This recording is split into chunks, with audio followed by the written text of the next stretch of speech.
Hello, Maddie from Hello Interloper here with the latest in Blood Brothers news. First of all, I just want to say I hope everybody's having a good Memorial Day and also apologize for being a little late. Unfortunately, I have a lot of commitments, aside from just making YouTube videos. So this week has been pretty busy. Haven't really gotten a chance to sit down and make a PvP battle video, but better late than never. So, this PvP event is the ninth incarnation of the PvP battle, and it's a little bit of a relief to see that there hasn't been any changes from the past PvP battle, which means that the Blood Brothers developers, they're kind of happy with how this event has gone. Honestly, after all the different changes that have been made to all the other events, I'm kind of relieved to see that at least this event is staying the same, and they have found what they were seeking with this event. So, like all event PvP battle events, you go around through the normal maps, and thankfully there have been more parts of the mission unlocked just recently. So you go around the regular maps, and eventually you will run into a PvP battle like you would normally, except with this event, you go and you get different rewards. And unfortunately, you get less silver coins for getting a streak of 3, but you do get bugles from getting points, and of course, points show which rank you get. And nothing really much else to say. It's rather the same as the last one. But of course, there's a different legendary and a different rare, and I'll go over these and their stats and whatnot. And also, it's worth noting that the rare you get once you get 1,800,000 points, or if you are ranked 35,000 and higher, you do also get one. So let's start out with the legendary. I actually have a image here for you guys that will kind of give you an idea of what the stats are like, because unfortunately the stats are not up at the moment. But this legendary, his name is Denki the Raven, and he's got a skill called Focus 2, Focus Energy, and attack 2 foes on the next turn. And you can see the actual stats here, and these are not perfect evolution stats, keep in mind. So the perfect evolution stats will be higher than that. Now if I go back to the page here, hopefully we have some info about Focus 2 that's on here. I'll quickly click that and hope that somebody put up the description. Perfect. Okay, so it's a 420% attack modifier. So, unfortunately, it's a 2-turn ability, so you are vulnerable during the first turn, but attacking 2 foes with a 420% attack multiplier is pretty darn good.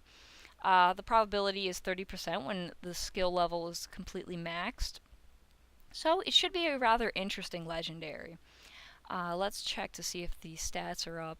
Actually, the perfect evolution stats are up, so that's actually a big relief. As you can see, he's got extremely high agility and attack, and his actual skill is based on attack, so that's actually really good. And you see a low wisdom, which is fine, seeing that he has no real ties to wisdom. His HP is rather good. His defense is also kind of in the middle there, which is nice. So overall, it seems like it's going to be a pretty good legendary. Now, the rare, and actually I have an image for that as well, is, I believe you say Dao-chan? The Bewitching number 2. And she has the skill Demonic Stab, deal damage to all foes and sometimes disable for 1 turn. Which of course is pretty good in theory, but unfortunately, these are not perfect evolution stats. Let's see if we do have the perfect evolution stats up on the wiki. So that would be a large help. Okay, here we go. So we have a very high wisdom, pretty good agility, low HP, and okay defense and attack. Now, if we look over here and look up Demonic Stab, we can see what it actually is based off of, and unfortunately it's based off of attack, which is kind of strange because she has a very high wisdom. It's 100% attack multiplier, so she will deal damage to all foes in what seems to be a sweeping attack pattern, and has a 30% chance to disable.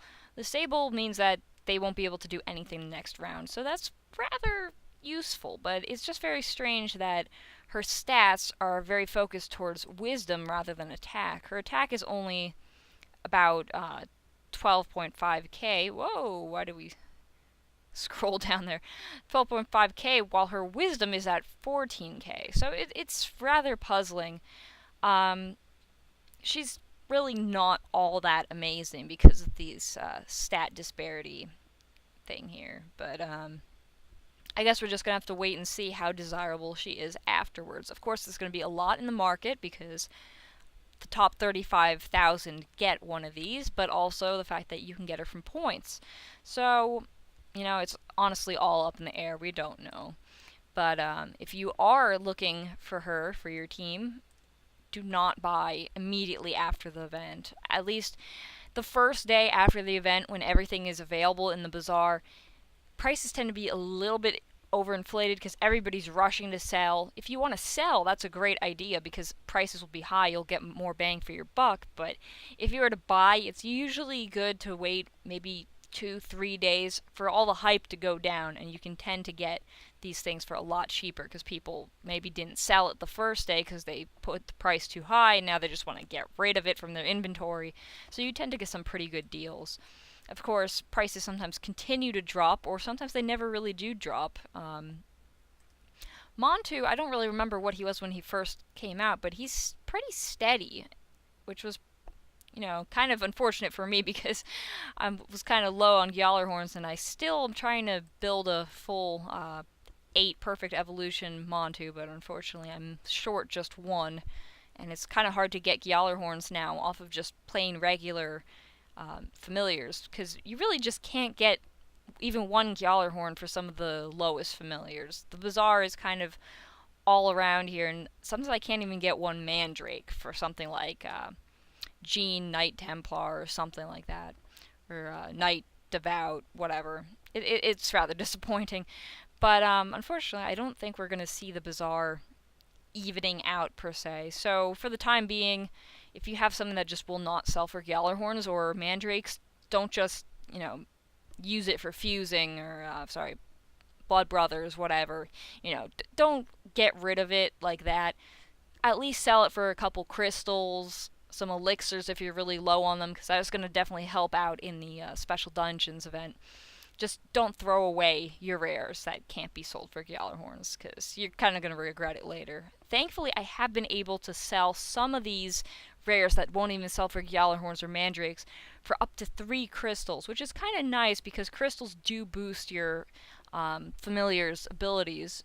Well, not abilities, stats. You know what I'm talking about. But either way, it's beneficial. And probably in a future video, I'm going to explain what it really means to make a perfect evolution and over perfect evolution, and then of course POPE, which is Pope, but it's the perfect over perfect evolution, which is a little bit confusing, but of course, that's like what the crazy pros do.